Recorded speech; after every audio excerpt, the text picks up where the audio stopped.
For logic games, how do you figure out what's the best setup to approach a question?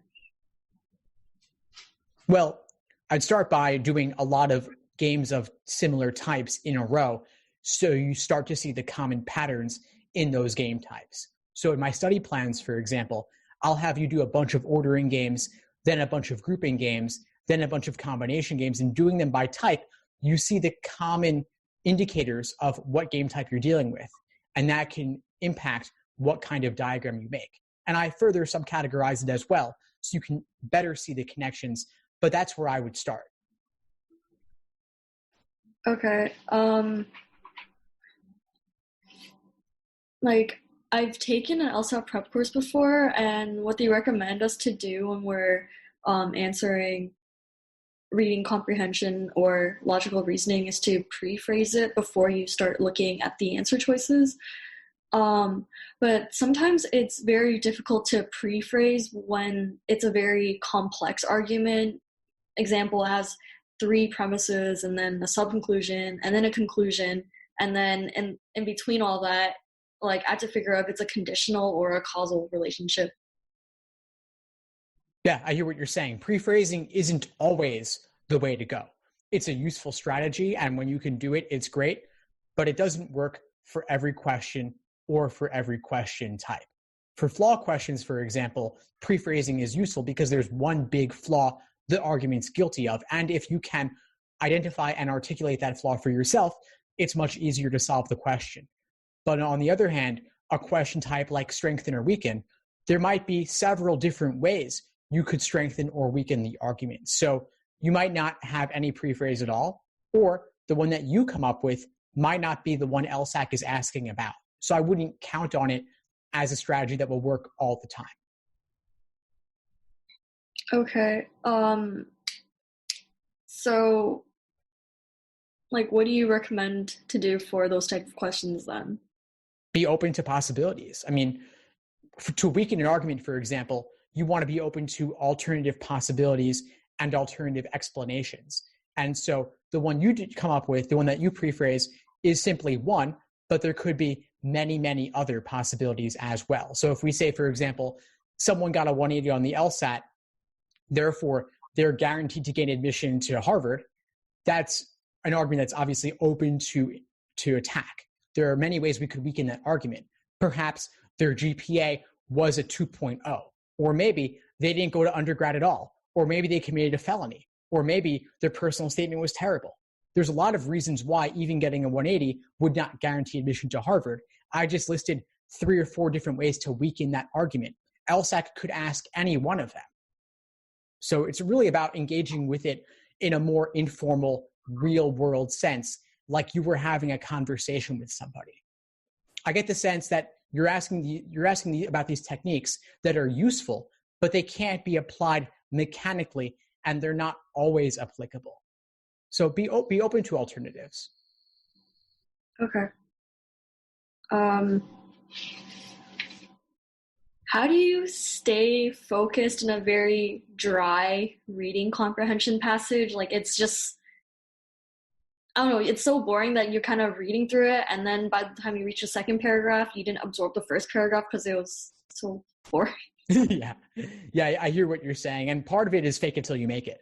You have to fake interest in it and act like it's the most interesting thing in the world. And another thing I would do is I would try to caricature or exaggerate the positions presented in the passage to make it more real world relatable. There's one reading comp passage that has 2 different political groups. One is the Congress and one is the League. And one is more moderate and one is more radical. And so they don't use those words moderate and radical. I impose them onto the passage to exaggerate the differences between those 2 different political groups in order to have a shorthand for them that I can hold in my mind. Because I'm not familiar with the Congress and the League. Those were very niche groups in a certain political climate. They're not like the Democrats and the Republicans where I've heard of them before and I'm familiar with them. And so to make it more relatable, I exaggerate the differences and I make my own shorthand for them. Okay, that makes sense. I also look for where the author is expressing their opinion. And I really hold on to that for dear life. I focus on that. The details, the examples, I don't get wrapped up in them. Those are really meant to trip you up. And those you can always go back to when you need to. I just try to walk away with what's the main idea. And the main idea is the author's opinion wherever they articulate it. I use that as my major takeaway from the passage. Okay, another mistake I keep making is like I will confuse a conditional relationship for a causal one, and or vice versa. And like there's certain times where I can distinguish it. So if there's like language, oh, unless, without, so that indicates a necessary condition. So that's easy. But then there are times where they don't have these trigger words. So then I can't really distinguish it anymore. Okay, so when you're dealing with conditional relationships, there will often be some conditional indicator somewhere. It may be one of those annoying words like unless, except, until, without. It could be if, then. It could be one of the variations on sufficient necessary indicators. And like the contrapositive, I would really want you to drill those, because those are one of the few things that you do want to memorize in a way, so much so that it really becomes automatic and innate, where you're not doing it by rote, but you really understand it on a deep level. And in the absence of conditional indicators, you really do have to, once again, engage with it in a real world sense to see what the relationship is. And I know that there are resources that talk about conditionality versus causality, and they really stress the importance of those differences. Personally, I think that simply engaging with it in a real world sense is typically enough. If you're engaging with it like you're having a conversation with someone, it becomes much easier to poke holes in it, I think. And the LSAT's not testing your ability to see what is the difference between them. They're testing your ability to do whatever the task is at hand. Strengthen, weaken, point out the flaw, resolve the paradox, things of that nature. Mm-hmm. So I would focus on, whenever you're dealing with an argument, just engaging and asking yourself, how reasonable is this? What are they failing to consider? Or what are they not bothering to explicitly state? And what are the underlying assumptions in this argument? How strong is it?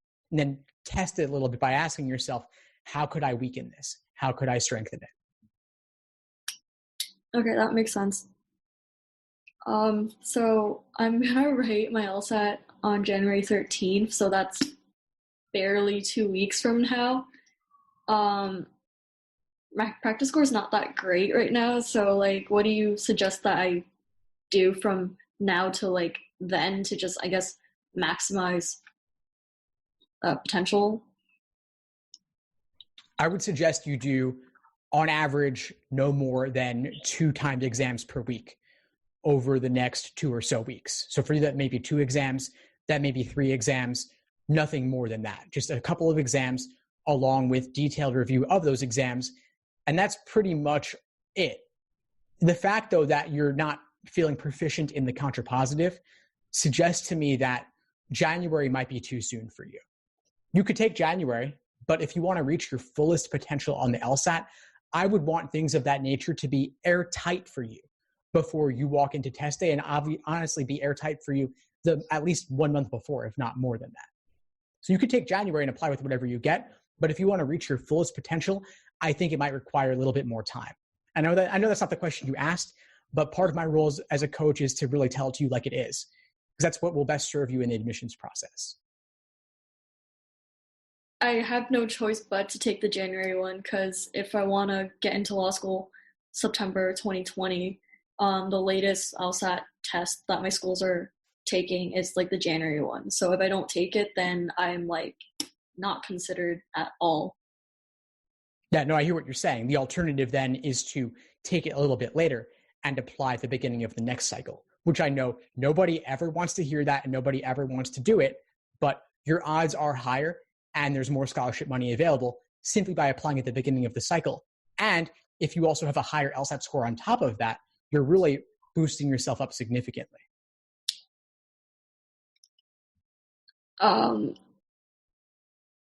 No, I'm still gonna write it in January. I'm just honestly giving you what I think is the best course of action for you to reach your fullest potential on the LSAT. If you want to simply go for January, you could do a couple of exams along with review of those exams, but I would add on heavy drilling in all of those fundamentals areas. Like contrapositive, you got to have that down pat before you walk in on test day. Conditionality, causality, you got to have that down pat. It should be automatic for you. It should be an airtight foundation. Okay.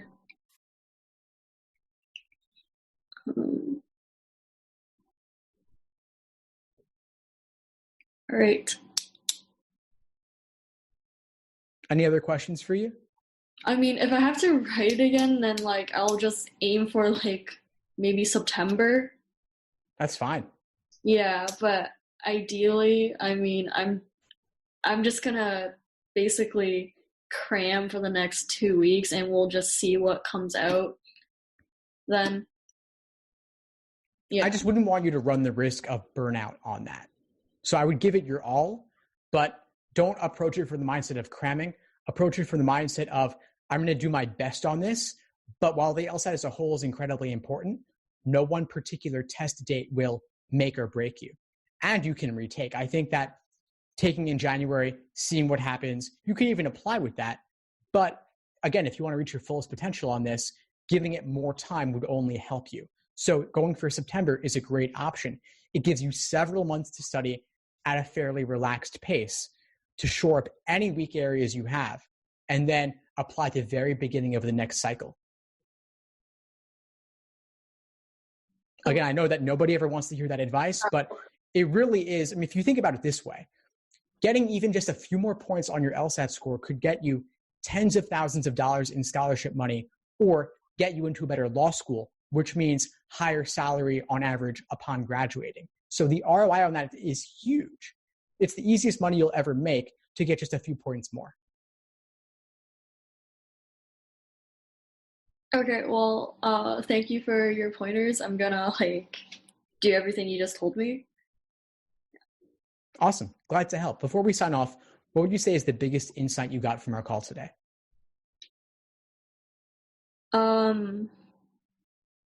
I guess the biggest insight is